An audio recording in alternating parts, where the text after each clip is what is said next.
यही बात वेदों में भी कही गई है, यथा दृष्टि तथा सृष्टि। ये दुनिया तुम्हें वैसी नहीं दिखती है जैसी कि ये दुनिया है। ये दुनिया तुम्हें वैसी दिखती है जैसे तुम खुद हो। एक बार की बात है, एक बहुत बड़ा नेता एक साधु के छोटे से आश्रम में गया, क्योंकि उसने बहुत सुना था उस साधु के बारे में, और उसके मन में आया कि मैं एक बार जाकर के देखता हूं कि लोग इतनी तारीफ क्यों करते हैं उसकी। तो जब वो उस आश्रम में गया तो वहां पर एक छोटा सा कमरा था जहां पर एक कालीन बिछा हुआ था। वहां पर कुछ लोग बैठे हुए थे नीचे और साधु जी सामने बैठे हुए थे। कुछ सवाल जवाब चल रहा था। तो जैसे ही वो अंदर गया, वो अकेला नहीं था, उसके साथ में 4 बॉडीगार्ड्स भी थे, और उसको ये आदत थी कि जहां पर भी वो जाता था लोग अपनी जगह से खड़े हो जाते थे, उसकी तरफ देखते थे, हाथ जोड़ते थे, अपना सर झुकाते थे। लेकिन यहां पर ऐसा कुछ भी नहीं हुआ। साधु ने उसकी तरफ देखा तक नहीं, क्योंकि वो साधु किसी के सवाल का जवाब दे रहे थे। लेकिन नेता को इस बात पे गुस्सा आ गया। नेता को लगा कि ये मेरी बेइज्जती है। तो उस नेता ने साधु की बात को बीच में ही काटते हुए थोड़ा गुस्से से कहा, मैं आपसे कुछ कहना चाहता हूं। साधु ने उसकी तरफ देखा और बोले, आप थोड़ी देर रुकिए, पहले मैं इनके सवाल का जवाब दे लूं, उसके बाद में मैं आपसे बात करूंगा। तब तक अगर आप चाहें तो आप बैठ सकते हैं। बस साधु का इतना कहने की देर थी। नेता का चेहरा गुस्से से लाल हो गया और फिर उसने अपना सारा गुस्सा उस साधु के ऊपर निकाल दिया। अभी तक वो नेता बहुत ही तमीज से बात कर रहा था, यानी कि आप कह करके बात कर रहा था। अब वो तू तड़ाक पे उतर आया। नेता ने उस साधु को कहा, तुझे पता भी है मैं कौन हूं और तू किससे बात कर रहा है? साधु ने उसकी तरफ देखा और कहा, मुझे इससे कोई फर्क नहीं पड़ता कि आप कौन हैं, लेकिन आप जो कोई भी हैं, अगर आप चाहते हैं कि मैं आपके सवाल का जवाब दूं या आपसे बात करूं तो आपको कुछ देर रुकना होगा। और साधु के ये कहते ही नेता गुस्से से पागल हो गया और वहीं सबके सामने चीखने चिल्लाने लग गया, अब मैं तुझे तेरी असली औकात दिखाऊंगा।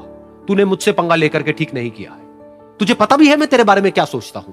साधु ने फिर से उसकी तरफ देखा और बड़े ही प्रेम से कहा कि मुझे इससे कोई फर्क नहीं पड़ता है कि आप मेरे बारे में क्या सोचते हैं। आप जो चाहे वो मेरे बारे में सोच सकते हैं। फिर उस नेता ने बोला कि तू चाहे सुनना चाहता है या नहीं, लेकिन मैं तुझे बताऊंगा यही सबके सामने कि मैं तेरे बारे में क्या सोचता हूं। तू एक बहुत ही घटिया इंसान है।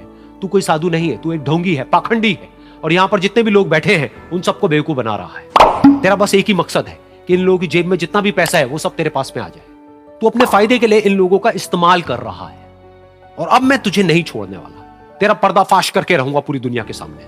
लेकिन उसके इतना बोलने के बाद भी उस साधु के चेहरे पर हल्की सी मुस्कान बनी ही रही। ये देखकर वो और तिल मिला गया और उसने कहा, अब बहुत हुआ, अब मैं यहां 1 मिनट भी नहीं रुकने वाला। लेकिन अभी भी तेरे पास में मौका है। अगर मुझसे माफी मांगनी है या मुझसे कुछ कहना है तो कह सकता है।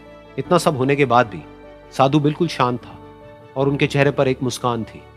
उन्होंने अपनी आंखें बंद कर ली। फिर साधु ने अपनी आंखें खोली, हाथ जोड़े और कहा कि मुझे आपसे कोई गिला शिकवा नहीं है।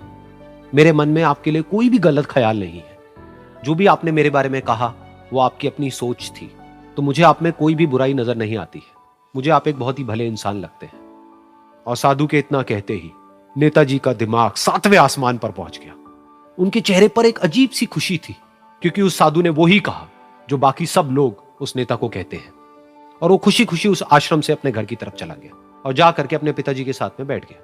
उसके पिताजी की आंखें बंद थी और वो ध्यान में थे। पूरी जिंदगी उन्होंने सिर्फ लोगों की सेवा करी और बदले में कुछ भी एक्सपेक्ट नहीं किया। तो थोड़ी देर बाद जब उन्होंने अपनी आंखें खोली और देखा अपने बेटे को अपने साथ बैठे हुए, तो उनके बेटे के चेहरे पर आज एक अजीब सी खुशी थी जो आज से पहले उन्होंने कभी नहीं देखी थी। फिर उसने एक एक करके सब कुछ बताया कि आज क्या हुआ, किस तरह से वो आश्रम गया, वहां पर क्या हुआ, उसने क्या कहा, उन्होंने क्या कहा। तो जब इसके पिताजी ने पूरी बात सुनी तो थोड़ा सा मुस्कुराए और अपने बेटे को देख करके बोले कि उन्होंने तुम्हारी तारीफ नहीं करी है, क्योंकि उन्होंने वो नहीं कहा कि जो तुम हो, उन्होंने वो कहा कि जो वो खुद है।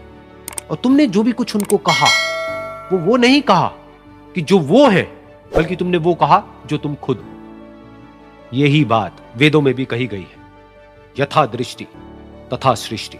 ये दुनिया तुम्हें वैसी नहीं दिखती है जैसी कि ये दुनिया है। ये दुनिया तुम्हें वैसी दिखती है जैसे तुम खुद हो।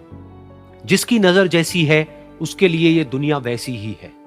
तो अगर तुम अपनी दुनिया को बदलना चाहते हो तो उसका सिर्फ एक तरीका है, अपनी नजर को बदलो।